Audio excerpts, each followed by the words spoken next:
बहुत समय पहले की बात है।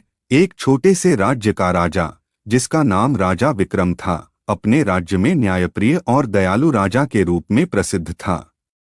उसके राज्य में सभी लोग सुखी और शांतिपूर्ण जीवन व्यतीत करते थे।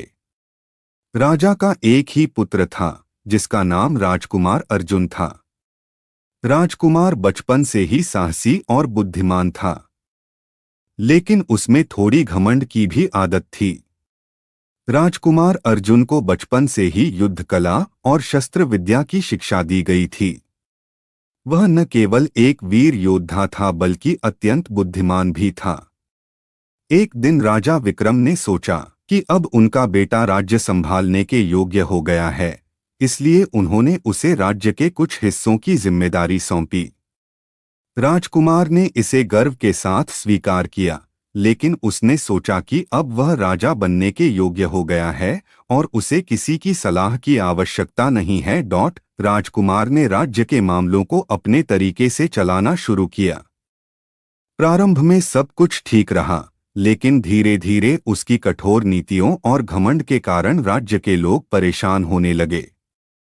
राजा विक्रम को इस बात का पता चला और उन्होंने राजकुमार को समझाया, बेटा, राजा का कर्तव्य केवल शासन करना नहीं है, बल्कि अपनी प्रजा के दुख सुख का ध्यान रखना भी है।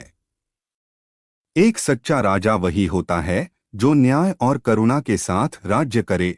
लेकिन राजकुमार अर्जुन ने राजा की बातों को हल्के में लिया और कहा, पिता, अब मैं बड़ा हो गया हूँ और मैं जानता हूँ कि राज्य कैसे चलाना है। मैं आपकी तरह नरम नहीं हो सकता। कड़ी नीतियों के बिना राज्य में अनुशासन नहीं रहेगा। राजा विक्रम ने बेटे की बात सुनकर दुखी मन से उसे कुछ समय के लिए छोड़ दिया, लेकिन उन्होंने एक योजना बनाई। अगले कुछ महीनों में राजा ने अपनी बीमारी का नाटक किया और राजकुमार को पूरा राज्य संभालने का मौका दिया। राजकुमार ने यह अवसर भी गर्व के साथ स्वीकार किया और पूरी शक्ति से शासन करना शुरू किया। लेकिन जल्द ही राजकुमार ने देखा कि उसकी कड़ी नीतियों के कारण राज्य में विद्रोह होने लगा है। प्रजा उसकी कठोरता से दुखी थी और राज्य में असंतोष फैलने लगा। राजकुमार को समझ में आया कि उसके घमंड और कठोर नीतियों के कारण राज्य की स्थिति बिगड़ गई है। एक दिन राजकुमार ने देखा कि कुछ किसान महल के बाहर रोते हुए खड़े हैं। उसने उनसे पूछा कि वे क्यों दुखी हैं, तो उन्होंने कहा, राजकुमार, आपकी नीतियों के कारण हमारे घर उजड़ गए हैं। हम अपनी जमीन और फसलें खो चुके हैं। हमें न्याय चाहिए। राजकुमार का दिल पिघल गया और उसे अपनी गलती का एहसास हुआ। वह तुरंत अपने पिता के पास गया और उनसे माफी मांगी। उसने कहा, पिता, मुझे समझ में आ गया है कि एक सच्चा राजा केवल शक्ति से नहीं, बल्कि करुणा और न्याय से भी राज्य करता है।